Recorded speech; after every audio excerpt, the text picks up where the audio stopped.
Hi, so for today's craft, we're going to be making a video game birthday card. And it was really simple. I just went and searched for video game card in Cricut Design Space, and I really like this one.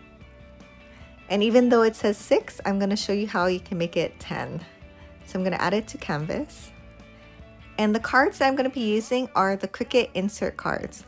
So I'm going to select a shape, and I'm going to use a square. And I'm going to unlock it and make it 5.5 by 4.25 because that's the dimensions of the cards that I have. If you have a different shape card, or you can put that in also. I'm going to change it to white so I can see it better. And I don't want to cut. I'm just going to add it as score just so I can see the outline. I don't know, it made it easier for me if I did score versus made the box and made it invisible after. So I'm going to bring the design to the front, and then I'm going to select both and align it horizontally and vertically so it's right in the middle. So I'm going to put the rectangle to the back and then select my image. I'm going to detach it. Okay, so now we can play around with the individual items in the design. So I'm just going to go ahead and check to make sure everything's how I want it. So I want the level to be cut out, and I want the, controller to be pen, so drawn onto the card. And I'm going to use a 1mm marker in black, and then the 6 will be a cutout. So I'm just going to make it into 10, and then make sure it's still basic cut. And the unlocked, I still want it to be cut. Okay, so then I'm going to select all and attach it. Okay, so now I'm going to hide the old one, and I'm going to click make it. So the design looks good. I'm just going to rotate it 90 degrees, and you just have to imagine that you're going to have the seam of the card along the 6-inch vertical line with the front of the card to the right of that.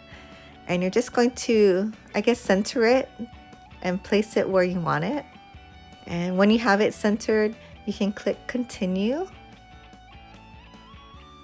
So for my base material, I'm going to click cardstock, and I'm going to go to edit tools. I don't have the scoring wheel, but I do have the scoring stylus, so I'll select that. And I have my pen ready. So these are the cards that I'm using. It's the gray with the holographic insert. So I'm just going to take the gray card, I'm going to open it up and align it along the 6-inch vertical line, meaning I'm going to place the seam of the card right on that 6-inch line.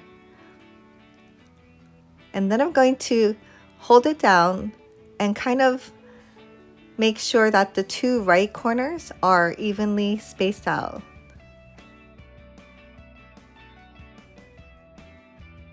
Okay, and then when it's done, I'm going to get my brayer and flatten it out. So I'm going to insert my mat, and I'm going to first put in my scoring stylus.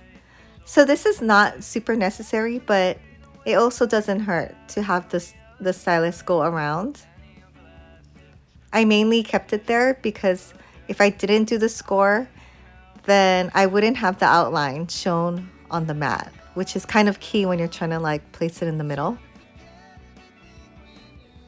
And this is my 1mm black marker.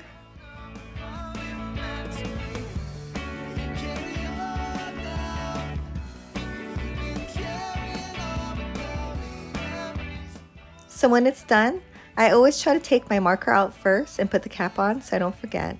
And I always check to make sure that the cuts went all the way through. If it didn't, no problem. You just hit cut again and it'll recut it. But this one went through, so I'm going to remove it. And I always try to remove the mat from the paper to prevent the paper from curling. So it looks good. I'm going to keep my mat because I need those O's and 0 middles. So to assemble my card, I'm going to be using double stick tape, Elmer's glue, a scraper, and a tweezer. And instead of using the insert card the normal way where you have the cuts and you stick the paper in, I'm gonna be sticking the card to the back with double stick tape. You can use glue or glue sticks, but I thought this would be a lot neater.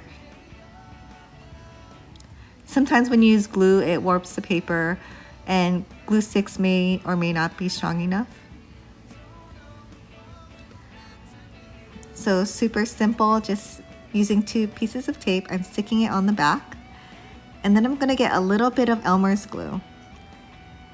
And we only need a tiny dot. I'm gonna put it in the middle of the 0, the O, and the D. And because we saved the O's and the D's, we're just gonna take it out and stick it on our card. The tweezers really help with this, so you can get a good placement. Okay, so the card looks good. I hope you enjoyed making this, and thanks for watching. Please subscribe.